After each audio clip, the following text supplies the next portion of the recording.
जय श्री कृष्णा, जय श्री राधे। हमारे पास बहुत लोगों के मैसेज आते रहते हैं, पंडित जी हमें अपने बच्चे का मतलब किस दिशा में सिर करके उसका शयन करवाना चाहिए। ऐसे हमारे पास मैसेज आते रहते हैं, कॉल भी आते रहते हैं। तो हमने सोचा इस विषय में आपको जानकारी दे दी जाए, इसलिए आज मैं वीडियो के माध्यम से ये आपको जानकारी दे रहा हूँ किस दिशा में सिर करके सोना चाहिए और कैसी अवस्था में आपको सोना चाहिए, ये सब मैं आपको बताऊँगा। अगर आपको मेरी जानकारी अच्छी लगे आप हमारे चैनल को सब्सक्राइब करना, साथ ही अपने इष्ट मित्रों के पास भी ये जानकारी शेयर करना।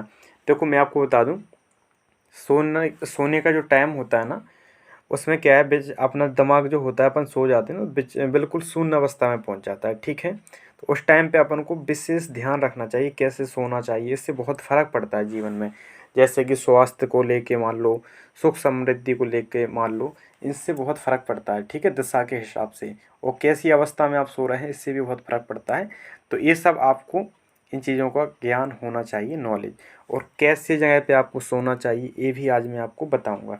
ठीक है, तो इससे पहले आपसे बस इतना ही कहेंगे, अगर आप नए हैं चैनल को सब्सक्राइब कर लें, साथ ही हमारी वीडियो को लाइक कर लें। चलिएगा हम बात करते हैं किस दिशा में सिर करके सोना चाहिए, या फिर अपने बच्चों को किस दिशा में सिर करके सुलाना चाहिए।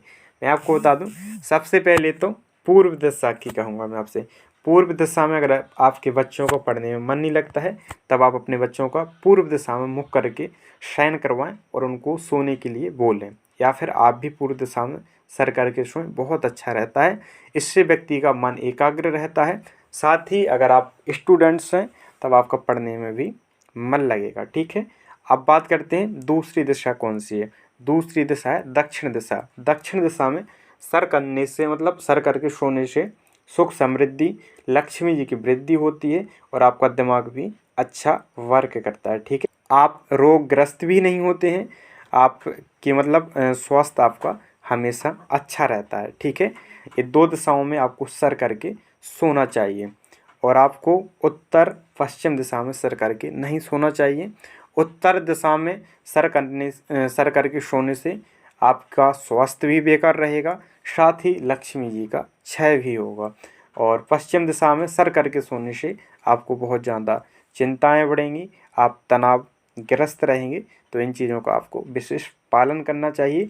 अब हम बताते हैं कैसी जगह पे आपको सोना चाहिए। देखो कोई मतलब कि घर वगैरह हो जहाँ पर आप सो रहे हैं वो ज़्यादा दिन तक बंद ना हो, मतलब ऐसा नहीं हो कि एकांत जगह हो और बंद हो, आप अकेले ही हो, तो एकांत जगह पे नहीं सोना चाहिए। साथ ही जहाँ पर बहुत दिनों से कोई होना, ऐसा हो जाता ना कि भूत बंगला कई लोग बोलने लगते हैं, वैसी जगह पे नहीं सोना चाहिए। साथ ही टूटे खाट पे नहीं सोना चाहिए, बांस के पलंग पे या बांस के सोफे पर भी नहीं सोना चाहिए, ये भी आपको ध्यान रखना चाहिए। और बिस्तर आपका जिस पे आप सो रहे हैं वो बिस्तर आपका गंदा ना हो, या फिर उस पर जैसे कीड़े वगैरह ना हो, जैसे कि चींटी हो गई हैं, मच्छर वगैरह ना डे, उनको साफ करके आपको सोना चाहिए। और आपको अपने रूम की जिसमें आप सो रहे हैं उस रूम की लाइट भी पूर्ण रूप से बंद नहीं होना चाहिए, मतलब कि थोड़ा सा उसमें उजाला होना चाहिए। कई लोग क्या करते हैं कि बिल्कुल टोटल लाइट बंद कर लेते हैं, टोटल अंधेरा, ये गलत होता है। थोड़ी सी रोशनी कमरे में होना चाहिए। ठीक है, तो ये सब आपको नियम फॉलो करना चाहिए। आपको कभी भी जूठे मुख नहीं सोना चाहिए। साथ ही आपको गीले पैर करके भी नहीं सोना चाहिए। कई लोग क्या करते हैं, जाते हैं पैर धुल के आते हैं और पैरों को साफ करके फिर सोते हैं, तो ये गलत बात है। सोते समय कभी भी पैर नहीं धुलना चाहिए और ना ही आपको तांबुल वगैरह खाना चाहिए। मतलब आप पता चले सो रहे हैं, आप तांबुल खा के सो गए, कई लोग गुटखा खा के सो जाते हैं, बिल्कुल गलत है। ऐसा भी नहीं सोना चाहिए, ऐसा सोने से आपका स्वास्थ्य बिगड़ सकता है। साथ ही आपको जब आप सो रहे हैं तब आप हो सके तो भगवान का भजन करके सोएं।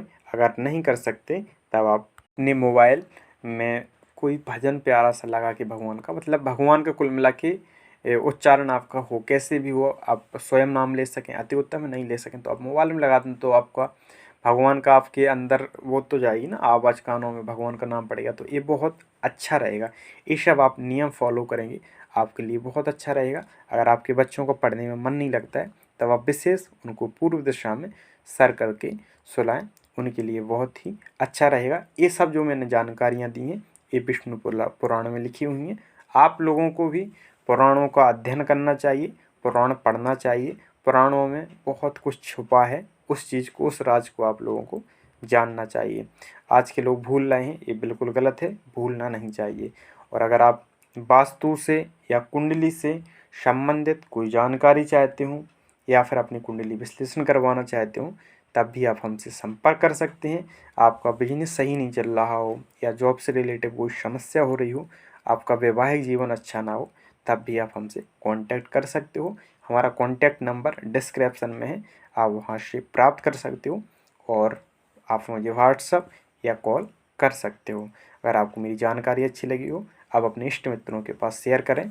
साथ ही कमेंट बॉक्स में आप जय श्री कृष्णा, जय श्री राधे लिखें, अपने इष्ट का नाम लिखें। भगवान का नाम लेना बहुत ही अच्छा होता है। जय श्री कृष्णा, जय श्री राधे।